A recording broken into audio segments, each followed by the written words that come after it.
Saudações, querido Ivan! Ô, Virgílio, como é que estamos? Tudo E aí, bem? tudo tranquilo? Tudo bem. Vamos Maravilha, ao último episódio da temporada 2, né? maravilha. Data comemorativa. E o tempo passa.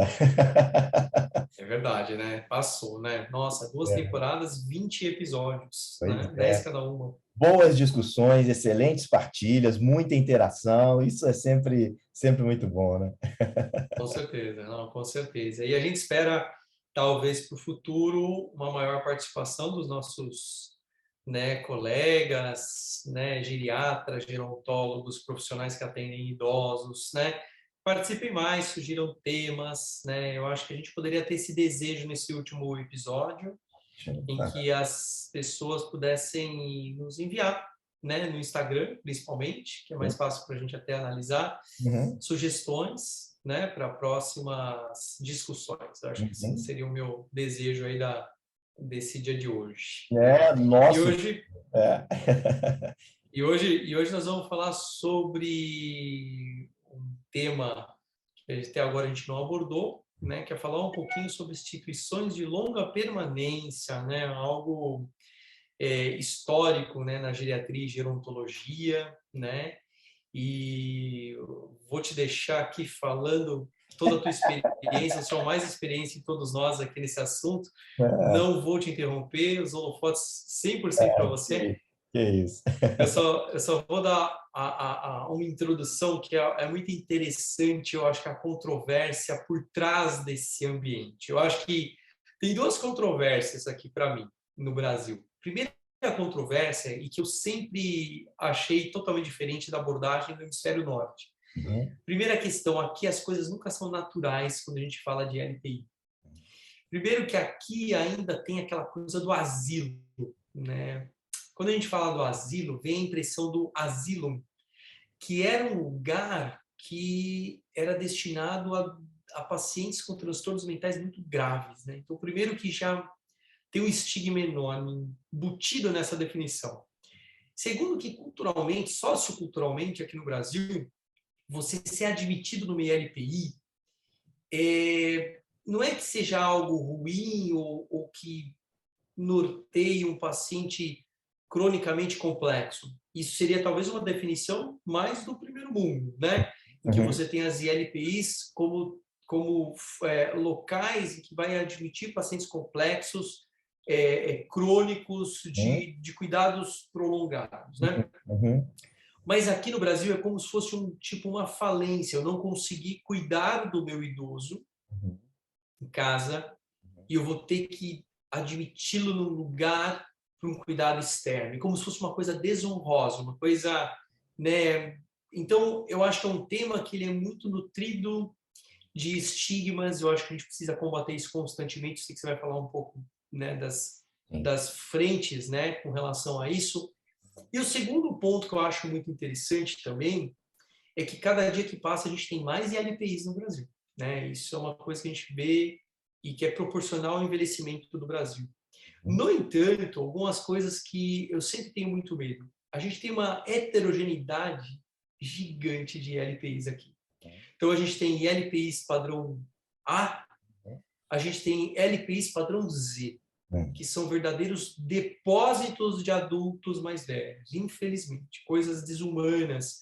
E uhum, vira e mexe chega a mim uma notícia que uma ILPI foi multada, foi fechada, teve uma intervenção por cuidados assim ou descuidados, né, exagerados, né? E talvez uma coisa que eu vejo que o Brasil continental, heterogêneo, né, culturalmente falando, um país enorme, tão complexo, talvez a gente precisaria ter definições como os Estados Unidos, em que a gente tem, né, o minimum data set, uhum, né? O minimum data set, o que seria isso, né?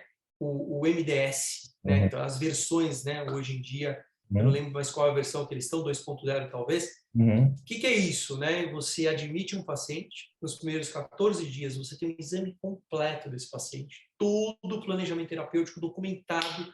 Isso uhum, é legal nos Estados Unidos, isso pode uhum, ser algo de um processo, como sendo proteção para as equipes das ELPIs ou uhum, dos próprios pacientes, e uhum, você anualmente tem isso, né? Então, anualmente você tem isso, isso é um banco de dados integrado pelo país em grande parte das clínicas. E lá também não é ausente de críticas, não. Pelo contrário, existem muitas ILPs nos Estados Unidos que não fazem parte desse MDS Uhum, e são alvos de várias críticas e uhum, cobram valores exorbitantes e assistências também lá, heterogêneas. uhum. Então, vamos lá a essa controvérsia, né? É, Das ILPIs.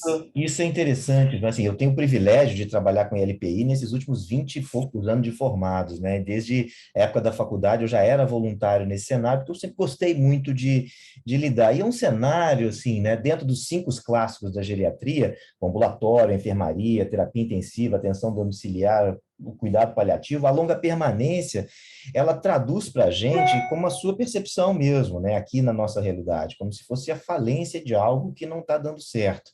A nossa cultura tem nuances totalmente diferentes de outros países, né? A gente pode comentar Israel, pode comentar o próprio Canadá e os Estados Unidos mesmo, onde a percepção sobre Israel, por exemplo, eles têm um plano de, entre aspas, aposentadoria para ir para uma instituição de cuidados. E aí, a partir do grau de dependência e grau cognitivo, eles são alocados, né? E essa mesma verba, ela é reajustada para os próprios entes familiares. Então, tem todo um desenho, né? Claro, outra cultura, outra forma de encarar. Como nos Estados Unidos, né? A gente tem muito bem estabelecido. A gente pega o tratado americano, né? O RASA, a geriatria tem lá o nursing home, né? Os cuidados agudos e imediatos pós-hospital, a coisa mais pesada, mas que o paciente precisa mais da reabilitação. E depois o long-term care, né? E as várias nuances desse cuidado de longa duração. E vários programas existentes, né? Desde comidas nas rodas, né? Meals on the Wheels, OARs, vários programas muito bem sucedidos nos Estados Unidos. Mas, assim, no Brasil, isso é muito complicado, né? A gente observa, e volto a dizer, nesse período, eu já tive, né, oportunidade de trabalhar em padrões AAA, núcleos que na América Latina talvez sejam até algumas das referências aqui no Rio, com mais de 16 especialidades, com uma piscina, onde eu tinha um elevador para colocar o idoso dentro da piscina para fazer hidroterapia e etc., aos lugares onde sequer corrimão, ou muitas das vezes os pacientes eram trancados criminosamente debaixo de escada, todo o movimento, né, com a querida e saudosa Ariana Cassiandu, a respeito da não contenção, e seus vários alunos, né, Rômulo, Rosemary, eu, uma série de alunos, sobre essa questão da não contenção, nem química, nem física. Então, esse bolo de controvérsias a respeito da instituição de longa permanência traz para a gente aqui no Brasil um caráter muito mais híbrido, né? E um amadorismo, assim, atroz. Porque, assim, como a gente sabe que é um mercado crescente, e obviamente a gente está envelhecendo cada vez mais,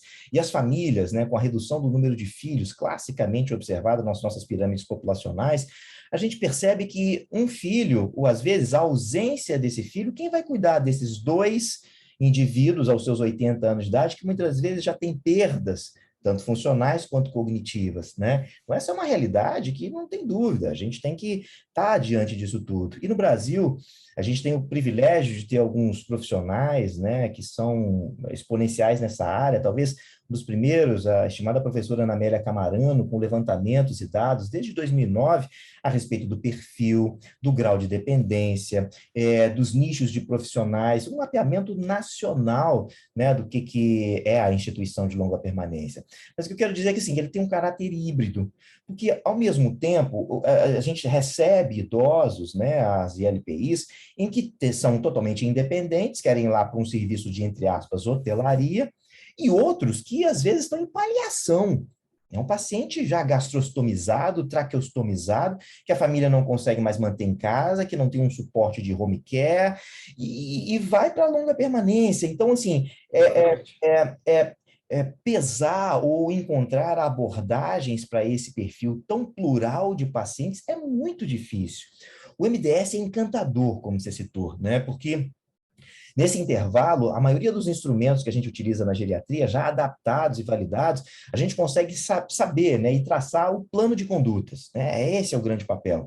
Para esse idoso, ele vai fazer arte-terapia, vou tirar a droga, vou colocar musicoterapia, ou para esse não, lazer e centro de convivência. Então, isso consegue dizer e apontar para a gente, dando que na América do Norte tem os critérios de qualidade de instituições de longa permanência. E nesse ranqueamento, muitas das vezes, os entes queridos, as famílias, os próprios idosos, escolhem pelo ranking dentro disso tudo. E cobra-se a mais ou a menos em função desse ranking. Mas a nossa história, em especial, quando a gente fala sobre o nascimento da instituição de longa permanência, ela é muito antiga, né? Assim, registros, né, do século II depois de Cristo, né? Tem dados do Papa Pelágio falando, transformando a sua própria casa em um hospital para idosos, né? O universo ocidental, né, dentro do cristianismo, traz, né, a questão do cuidado envolvido dentro disso tudo. E nesse intervalo de tempo, até, vamos pensar mais recentemente, século XVIII, como você mesmo comentou, o asylum, o deixar separado, eram os elijados da sociedade. Eram aqueles indivíduos que não tinham quem cuidar, quem vai cuidar, e eram totalmente, enfim, despreparados. Até que no século XIX, Bettier-Salpêtrière, a própria Marjorie Warren, né, considerada a mãe da geriatria, ela conseguiu reabilitar idosos em instituições de longa permanência, fazendo que mais de 30% deles voltassem à sociedade. Então, assim, a Bettier-Salpêtrière eram quase 8.000 doentes, né? Sendo que esses 8.000, 3.000 eram moradores constantes daquele cenário, já que eles não tinham para onde ir, né? E de que forma ir. Então, dentro desse contexto, dentro desse nicho, né? Até Brasil, mais recentemente, a primeira instituição de longa permanência no Brasil está aqui no Rio, né? Está ali no Caju, na área portuária do Rio de Janeiro, que é o Asilo São Luís, né? E naquele momento chamado Asilo São Luís para Velhice Desamparada. Como é que é o peso, né, da Tem palavra? dois termos de estigma, né? Pois O é, asilo e o desamparo. muito forte. Isso data de 1890, né? Então, assim, naquele momento, e efetivamente, foi dada essa grande visibilidade à própria velhice, né? E, enfim, as santas casas, né, desde do século passado, propriamente dito, né, que abrigava tanto os idosos, os mendigos, né? E, assim, a partir de 1964 que foi definido, né, a questão da instituição gerontológica, né? Então, isso é muito forte. E aí, assim, a gente vê que esses modelos nos quais hoje, na nossa realidade, a gente está envolvido, são totalmente ultrapassados, né? A gente tem idosos, volto a dizer, com uma ótima capacidade funcional, uma ótima cognição e outros totalmente dependentes, vivendo, né, um período considerável de tempo numa vida fechada e formalmente administrada. Tudo que a gente quer no idoso é autonomia e independência, né? Mas, assim, administrar horários, medidas, o que eu vou fazer, enfim, muitas das vezes esses cidadãos, né, eles são violados na sua própria individualidade, sem controle da vida, sem direito a pertences sociais ou até mesmo a privacidade. Eu lembro de uma fala do querido saudoso professor José Francisco Pi, filósofo, que ele dizia que a longa permanência ela tem o papel de fazer o encontro entre os sujeitos, né? O encontro entre as personas, e que muitas das vezes a gente observa que o total descuidado, né, e o amadorismo, isso é muito sério. Alguns dos nossos professores aqui no Rio dizem que brincam que assim, a longa permanência é onde tem que estar os ótimos profissionais, porque é lá onde estão quase a totalidade dos frágeis. No próprio consenso, né, Ivan, de fragilidade, quando a gente fizemos esse levantamento, a gente observou que dentro da longa permanência, a prevalência de fragilidade era quase 80%. Da síndrome da fragilidade. Então, esse cenário é onde os idosos eles acabam precisando de maior suporte, maior não intervenção, ou seja, é a hora que a gente começa a mexer e fazer essa auditoria de drogas e verificar dentro de um prognóstico, já que os dados da própria professora Ana Amélia Camarano mostram para a gente que a média de idade nesses cenários ela é muito elevada, né? Ela é muito alta. O grau de dependência ele é muito grande. A grande maioria das instituições, né? Esses dados são de 2009, e já vou comentar de dados mais recentes, agora de 2020, 2021, Mas os dados de 2009 mostravam que, assim, a média das instituições no Brasil era em torno de 40 idosos, 25 a 40 idosos, né? E a gente observa que alguns estados, eles possuem legislações específicas determinando número de idosos, e a grande norma, né, que está permeada para todos nós são as normas da vigilância sanitária, né, a RDC Exato. 283 e agora recentemente a 502, no meio da pandemia, né, que veio nessa essa confusão, que aí é um outro imbróglio. Talvez, Ivan, a problematização da longa permanência, ela tenha sido ou tomado uma forte ação pela própria pandemia. A gente viu, né, em dados lá, eu me lembro de uma publicação da professora Ieda e da professora Dalva, aí de São Paulo, né, falando, eles observando a taxa de mortalidade em Israel, na Europa, no Canadá. No Canadá, nos anos até o final de 2020, a taxa de mortalidade pelo Covid nas instituições de longa permanência chegará a 70%. Então, as professoras, observando isso tudo, começaram a fazer posicionamentos, e uma reunião em 2020, em abril de 2020, foi convocada uma reunião junto à Câmara dos Deputados na tentativa de apresentar soluções ou possibilidades, e vários se interessaram, né, a maioria dos profissionais que lidam com o envelhecimento, e foi formada a Frente Nacional de Fortalecimento às Instituições de Longa Permanência, né? Coordenado pela estimada professora Carla Giacomini, com inúmeros professores e pesquisadores e interessados e voluntários. Hoje somos mais de 1.000 indivíduos, né, que compusemos nesses últimos 2, 3 anos, talvez, eu posso até dizer isso, maior quantidade de publicação científica sobre instituições de longa permanência no Brasil. Porque até então, os dados, o interesse, a vontade, a vinculação era muito pequena. Obviamente, dentre as instituições privadas, as instituições religiosas, as filantrópicas e não filantrópicas, mas o fato é que isso é um mercado crescente, os empresários já observaram isso tudo, um retorno do investimento, mas nós estamos falando de vidas. A gente está falando de que, assim, nós precisamos de métricas de cuidado adequado para que efetivamente a gente consiga dar qualidade de vida, autonomia e, como diz o professor Zé Francisco, dar realmente o encontro entre os sujeitos. A legislação, né, ela cada vez é mais contundente em apresentar dados, né, e a necessidade efetiva da equipe multiprofissional, né? O Estado do Rio de Janeiro, ele possui uma legislação específica de 2018, em que ele afirma, ele determina, melhor dizendo, que as instituições de longa permanência, elas têm que ter a equipe multiprofissional, tem que ter médico, tem que ter enfermagem, tem que ter terapeuta ocupacional, psicólogo, educador físico, enfim, a equipe multiprofissional tem que estar presente. Mas a gente pensa também como é que isso foi elaborado, né? Assim, a RDC 283, que é de 2005, foi a que trouxe mais ou menos o norte nesse intervalo de tempo.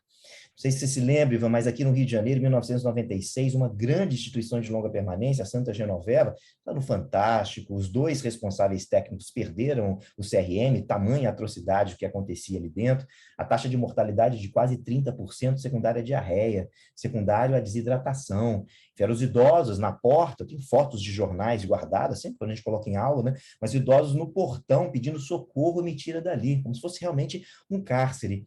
E não somente esse evento, mas o movimento de profissionais, né, a querida Tomiko Borne, né, enfim, que foi uma pioneira nesse sentido, reformulando até a própria Sociedade Brasileira de Geriatria, em 2003, sobre a coordenação dela também, trouxe um manual de instituições de longa permanência. O que seria a modalidade de atenção? Isso é algo que a gente precisa copiar, isso é algo que a gente precisa estabelecer. Porque se a gente pega alguns modelos bem bacanas, o próprio modelo de Israel e o modelo, até o modelo americano também, a gente observa que a gente apresenta atividades específicas pela capacidade que cada idoso tem. Não adianta, né, Ivan, eu pegar um idoso que tem uma cognição mensurada, por exemplo, pelo mini-exame de estado mental de 11 e pegar alguém que tem 28 e fazer a mesma atividade. Não adianta. Eu vou estar nivelando eu vou estar nivelando um por muito baixo, o outro por muito alto, eu finjo que trato e outro finge que está sendo tratado. Então, assim, o amadorismo que a gente observa hoje nas instituições de longa permanência, ele é muito forte, porque existem pessoas de muito boa vontade, mas em algumas casas onde eu já passei visita, às vezes, numa delas, há pouco tempo atrás, início do ano talvez, junto com essa coisa de pandemia, que já já a gente vai tocar mais nisso, mas tinha uma voluntária já no momento onde permitia-se, né, o contato entre os idosos da longa permanência o ambiente externo, né, onde ela, com muita boa vontade, estava fazendo um clube de leitura. Mas sabe o que ela estava lendo? Patinho Feio. Estava lendo para idosos Patinho Feio. Ou seja, um estigma do idadismo de forma tão contundente. E os idosos, né? Uma vez eu chegando lá, perguntei, que esse era meu paciente, né? Uma alta escolaridade, estava lá por opção dele, sozinho na vida. Eu vou ficar escutando Patinho Feio? Não, não vou ficar escutando Patinho Feio. Isso aqui é uma ofensa à minha realidade. Então, assim, Que história, meu Júlio. Pois é, pois é. Não, e essas são História, hein? né, bolos de neve que a gente consegue catalogar, e a equipe da Frente Nacional, esses quase 1.000 voluntários, cada um pontuando questões das maiores atrocidades e do maior encanto também, né? Alguns nichos de vinculação com o cuidado e o tamanho cuidado com essa população, a ponto disso, né? Na segunda semana de março de 2020, a Vigilância Sanitária, ela determinou também o fechamento das instituições de longa permanência para o ambiente externo. Isso, num primeiro momento, foi estupendo, porque a gente reduziu a taxa de mortalidade, né? Nas publicações que a gente fez, né, com o querido Paulo Vilas Boas, o Patrick ali de Botucatu, a gente fez um catálogo e a taxa de mortalidade até 2020 foi de 22% das 7.800 ILPIs, 3.000 responderam, né, a gente observou uma taxa de mortalidade muito menor do que o Canadá, 70%, Israel, 56% diante do Covid, né? Então, assim, foi efetivo esse fechamento, mas hoje, Ivan, a gente vê a catástrofe disso, porque naquele momento só estava indo para a ILPI médico e enfermeiro. A equipe multi foi embora. E quem sustenta o indivíduo sarcopênico frágil? É o nutricionista, é o fisioterapeuta, é o educador físico. Educador físico, E claro, terapeuta ocupacional. hoje a gente vê, né, o grau de limitação e o acelerar das disfunções cognitivas, que até o neuropsicólogo deixou de estar ali, de fazer os estímulos, a arte-terapia, a musicoterapia e o peso que é essa questão da equipe multiprofissional. Felizmente, né, já foi isso tudo revisto, as equipes já retomaram, né, a presença dentro das instituições de longa permanência. Felizmente, as vacinas estão aí para a gente observa que a taxa de mortalidade caiu drasticamente, mas a ILPI, em cima disso, volto a dizer, né, sob a coordenação da querida professora Carla Giacomini, eu acho que nós nunca publicamos tanto sobre longa permanência. E eu queria deixar para vocês o site, né, o Frente Nacional de Fortalecimento das Instituições de Longa Permanência. Só jogar no Google. Tem muito material, desde conteúdo de boas práticas, desde legislações específicas. Querido Toniolo, aí de São Paulo, fez um método Kanban para a gente tentar isolar, baseado em pacientes infectados, isolar, dando longa permanência, que funcionou encantadoramente, foi disseminado, partilhado com quase todos, né, do Brasil inteiro, que na frente tem indivíduos lá do Amapá até Porto Alegre. E pessoas engajadas, né? Não é à toa que a própria Sociedade Brasileira de Geriatria tem uma comissão focada para Covid e longa permanência também, entre outros aspectos, né? Então, eu acho que pensar sobre esse cenário de longa permanência é trazer a problematização da realidade que a gente enfrenta. De um lado, a gente tem um gestor, que ele é apertado, ele é apertado pela necessidade dessa equipe multiprofissional. E essa equipe multiprofissional, ela é cara, um indivíduo com uma boa formação para poder lidar. E do outro lado, a gente tem a necessidade imperiosa de um cuidado adequado para essa população. Assim, a gente teve um grande apoio, em especial aqui no Rio, do próprio Ministério Público, mas o Brasil inteiro, fomentando ações, fóruns e discussões a respeito no período do Covid e para além do Covid. E essa hoje talvez seja a grande pauta da Frente Nacional, é trabalhar com os cuidados de longa duração. a professora Carla, o professor Paulo Vilas Boas, a equipe toda, né, tem trabalhado, publicado papers, existe um grupo de pesquisa, né, já formatado, aí junto com o pessoal da USP, só para que a gente elabore, né, medidas específicas. Se a gente pensa sobre as caracterizações que a própria RDC 502 colocam pelos graus de dependência, porque assim funciona. Pelo grau de dependência, eu determino o número de cuidadores, o número de técnicos, o espaço físico e cada uma das características, tanto de suporte técnico, vamos dizer dessa forma, quanto do ambiente físico. Só que o outro grande problema é que, assim, ele é classificado em modalidades pelo grau de dependência funcional em 3 níveis, né? Mas baseado em que critério? Muitos usam o instrumento de CATS. O instrumento de CATS, lá de 63, ele não é validado para instituição de longa permanência. Com certeza. Tem Muitos uma limitação utilizam, muito grande, né? pois é, muitos utilizam o instrumento de Bartel, que otimamente, tese de doutorado da Juliana aí de São Paulo, que fez a validação, mas em ambulatório. O CATS foi validado aqui no Rio, junto com a Valerina também, em ambulatório. Mas não foi para longa permanência, né? Então a gente não sabe se eu estou medindo cebola, cebolinha, cebolete, o que é isso, né? E aí vem essa questão, as linhas de pesquisa que hoje existem, né? A gente precisa determinar e apresentar dados de clareza científica sobre o que está acontecendo. Se ele tem um grau de dependência 1, é que ele é independente para tais e tais atividades, como a gente conhece, mas não dá para a gente só, como o mini exame de estado mental, durante muitos anos, né, desenvolvido lá pelo Folsom em 75, foi feito dentro do amadorismo, mas mesmo assim, as inúmeras validações, Sônia Bruck aí de São Paulo, aqui o professor Roberto Lourenço, então, esses instrumentos, eles servem para a gente para um norteio, não adianta ser só o consenso entre os especialistas. A gente precisa de um martelo para determinar o grau de dependência do idoso, o grau de cognição do idoso, que aí a gente já tem instrumentos mais adequados, e a partir disso, associar com as morbidades que ele apresenta dentro da longa permanência e o papel da equipe multiprofissional e a ação terapêutica, entendendo que aquele cenário vai ser a casa do idoso, né? Ele escolhe muitas das vezes para estar ali, ou em outras vezes ele não escolhe estar ali, e está insatisfeito naquele cenário, ele fica mais triste, ele piora funcionalmente, porque é o conceito que essa geração de 80, 90 anos tem. Me jogaram no asilo, me imputaram nessa situação onde eu não queria estar. Quando muitas das vezes a gente observa que ele vai ter uma alimentação melhor, ele vai ter uma medida de rede de amparo social melhor, isso falando nas instituições com bom padrão, né, Ivão, que apresentam critérios específicos de qualidade. O Grupo de Portugal, eles têm alguns manuais muito legais que eles pontuam a respeito desses critérios de qualidade. Tem equipe multiprofissional, tem discussão de casos, tem auditoria de remédios, né? Infelizmente, hoje a gente lança mão de uma série de artifícios, o próprio sistema, né? Fazer o computador trabalhar para a gente, ter o privilégio de trabalhar numa startup nesse sentido. Então, assim, a gente consegue gerenciar e saber interação de droga a droga, de saber o risco de encaminhar essa informação para a família, para gerenciar. Para que, assim, a equipe que ali está, dentro da longa permanência, entendendo que aquele é um ambiente onde o idoso mora, porque dentro da nossa consulta, né, Ivan, quando o paciente vem no consultório, tem todo um ato que a antropologia ensina para a gente, né? Quando ele vai em direção à cura, ao médico, ao fisioterapeuta, à equipe multiprofissional, ele vai em direção a alguma coisa, ele está em cima disso tudo.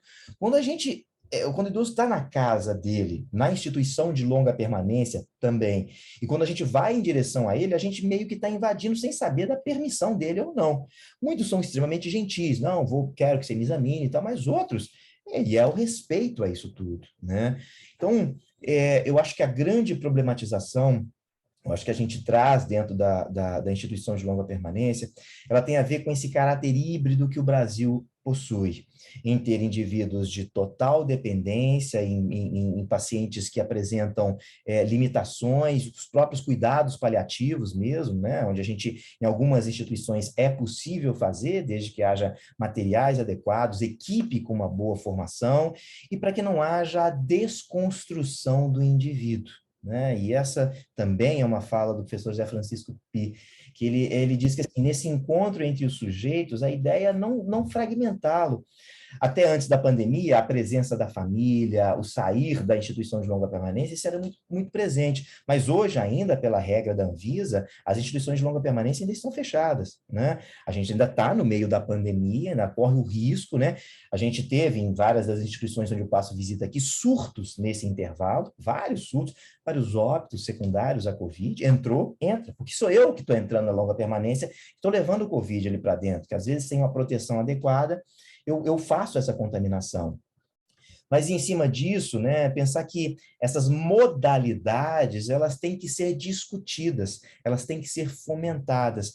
E talvez, assim como o modelo de Trieste, né, na Itália, onde existe um modelo muito, muito legal, e a equipe de Trieste, né, existe inclusive um grupo de estudos sobre a questão da não contenção, baseada no modelo de Trieste, que estuda a longa permanência, uma linda linha de pesquisa aqui na Universidade Federal Fluminense, aqui no Rio, várias dissertações de mestrado, doutorado, só a respeito de critérios, né, de determinações de como seria alguns desses cenários, da não contenção, mas em especial dessas modalidades de atenção, né? Seriam aqueles que teriam autonomia, teriam independência, ou aqueles altamente dependentes.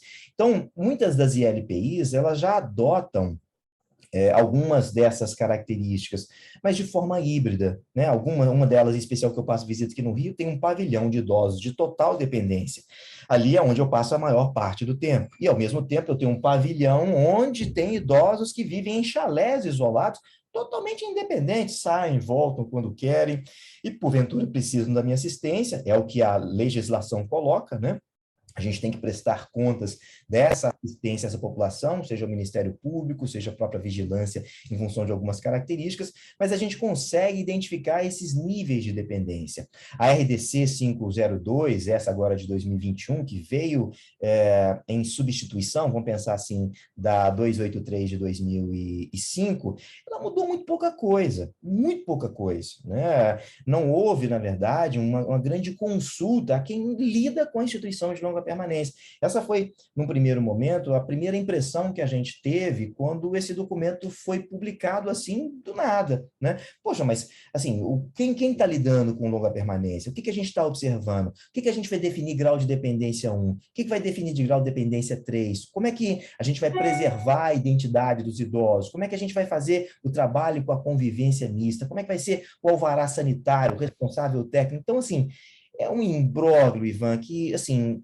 o trabalho, né, contínuo e ininterrupto, e, volto a dizer, a Frente Nacional de Fortalecimento, a ILPI, tem um papel, assim, muito importante, o divisor de águas. O trabalho da professora Ana Amélia Camarano, em 2009, foi revisitado agora, em 2020 até 2022. E esses dados, cada vez mais, vão começar a ser publicados, né? Não tenho todos em mãos, em cabeça, mas a gente observa aqui o grau de dependência. Houve um aumento exponencial de mais de 3.000% do número de instituições de longa permanência privadas. Então, assim, é um mercado, só que a gente tem que legislar esse mercado para que não fique no amadorismo, porque quem arca com esse amadorismo, não tem dúvida, é o nosso idoso que está frágil, que está vulnerável, que tem suas limitações, né? Que precisa ter as suas medidas de abordagem física sendo respeitadas, porque tem uma imagem muito forte, né, daqueles idosos, todo mundo sentado na sala com a televisão ligada, nesse perpétuo aguardar. Mas aguardar o quê? Né? E assim, a fala da filosofia diz para a gente isso, né? A abordagem da família, a cultura desse indivíduo, os desejos desse indivíduo, as necessidades e a própria função do ambiente, trabalhar dentro do cotidiano com motivação e com objetivos. Qual é o objetivo da dona Joana, que tem uma cognição, uma doença de Alzheimer, que ela perambula? Não vou colocar drogas, vou deixar ela perambular. Eu tenho que ter um espaço adequado no meu cenário para que ela perambule, para que ela não caia, para que eu não tenha anteparos no caminho, fatores extrínsecos para gerar problemas desses nossos idosos, né? Existem hoje rankings, né, assim, anualmente, em teoria, toda instituição de longa permanência tem que apresentar um relatório a respeito de quedas, a respeito de traumas, a respeito de infecções, de sarcopenia, não, escabiose, a presença de infecções. Então, assim, mas a gente observa que até mesmo a própria vigilância sanitária de alguns estados sequer sabe sobre isso. E quando o grupo chega para apresentar, olha, aqui está o meu relatório sobre as intercorrências dos indicadores. Assim como a gente tem indicador em unidade hospitalar, tem também para longa permanência. E a partir disso, feita uma auditoria, por que morreram tantas pessoas? Por que teve gente com escabiose? Por que tem tantos desnutridos nesse cenário? Então, é um objetivo, a gente tem que focar nesse objetivo, né? E a Marjorie Warren, né, lá no início do século, no século XX, talvez tenha sido, né, a mãe da geriatria que trouxe essa medida, porque através da avaliação geriátrica ampla, ela reabilitou esses pacientes crônicos que praticamente residiam no hospital.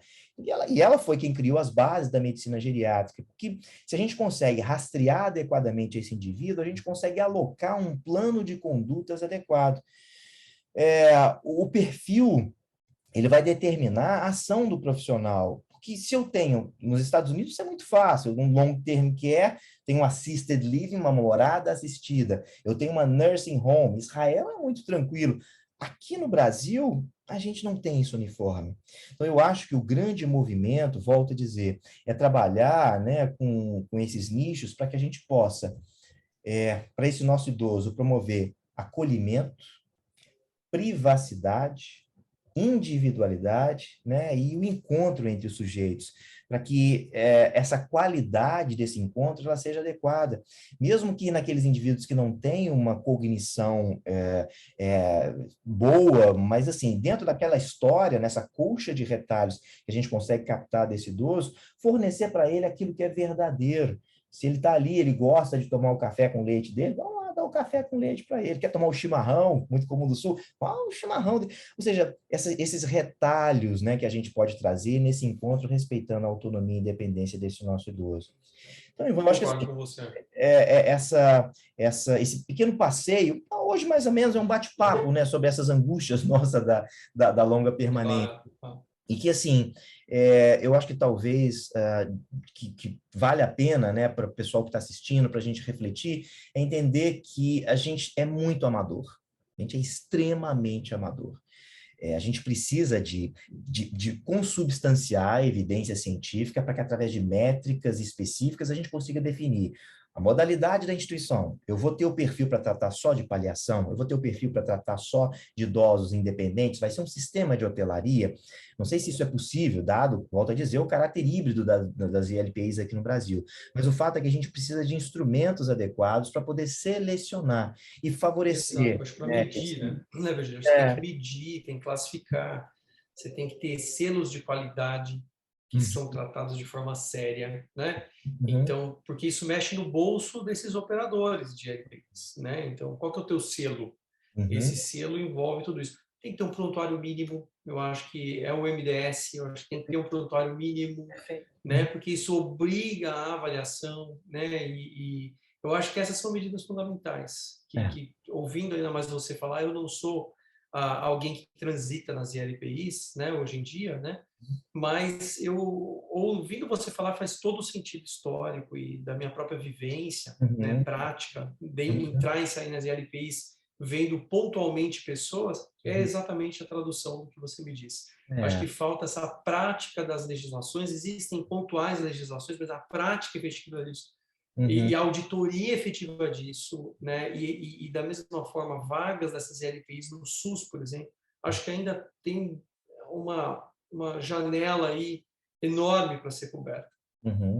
Não tem dúvida. Eu acho que assim, é um caminho, eu vejo o movimento da Frente Nacional, nesses últimos 2, 3 anos, como o grande estopim para publicações, para reflexões, para que a gente possa pensar sobre isso. E convido, né, o pessoal a entrar no site, ver mais dos 50 manuais, as mais de 100 lives que foram feitas nesses últimos anos. Às vezes a gente fazia, o grupo fazia live, 3 vezes por semana para orientar segmentos, né? Ah, vamos fazer a live agora para Belém, vamos fazer uma live agora para Porto Alegre, porque Aham. a demanda era essa. O que eu vou fazer no Covid para o cuidado? Eu não tenho espaço para deixar um quarto isolado para o idoso. Não, vamos respeitar 1,80 m, 2 metros de distância, vamos isolar aqueles que estão contaminados. E mais do que isso, as reflexões que foram sendo mergulhadas, né, cada vez mais sobre isso, as políticas de cuidado de longa duração.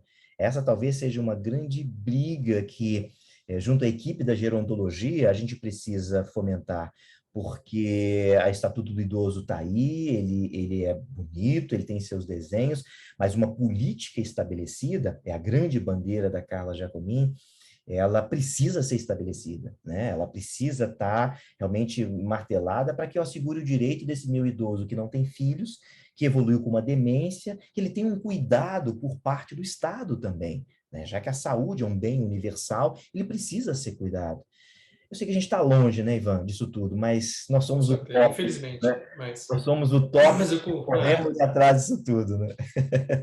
mas eu concordo com você plenamente. Eu acho que essa unificação, vigilância, critérios, prontuário mínimo, acho que são coisas para ontem, acho que são coisas urgentes e são Uhum. muito difíceis de implementar pela essa heterogeneidade, mas lembrando, os Estados Unidos também tem provedores heterogêneos demais e tem uma organização melhor. Eu acho que nada impede que a gente também atinja esse nível. Nós temos ótimos profissionais, eu acho que é uma questão de força política, força técnica, organização, né? A gente vai pensar e acima o uso de qualidade e forçar as pessoas a aderirem a isso. Eu acho que esse é o caminho aí, com certeza. Não, maravilha. Nosso avião está chegando, Tá hein? chegando, tá pousando para encerrar essa temporada leve. Com certeza. É isso. Com certeza. Obrigado, Virgílio, por mais uma temporada. Obrigado por nos assistir. Né? Gostei muito de encerrar com esse papo. Faltava falar das conversas, né? Daí e para todos nós refletirmos. Acho que foi muito bom te ouvir. Você tem muita experiência nessa área. Né? Uma das pessoas que eu conheço com muita experiência. Então, foi muito bom. E espero que todos tenham gostado dessa temporada, principalmente desse nosso encerramento. E força para próximos bate-papos aí. É isso aí. Pessoal, sugiram, interajam, partilhem, né? Eu acho que, assim, como o próprio Ivan fala, né? É uma iniciativa nossa, né? A gente não recebe patrocínio nem nada, mas a gente gosta muito de ouvir vocês para que a gente possa fomentar os novos temas, né? E pensarmos juntos, né? Em caminhos, né? Controversos ou já estabelecidos, que tem essa partilha boa entre todo mundo, né? Obrigado pela presença, né? Todo mundo escutando, partilhando com a gente também. Com certeza. Um grande abraço, então, a todos. Grande abraço, Virgílio. Bom final de semana para nós aí. Um abraço, tchau, tchau. Tchau, tchau.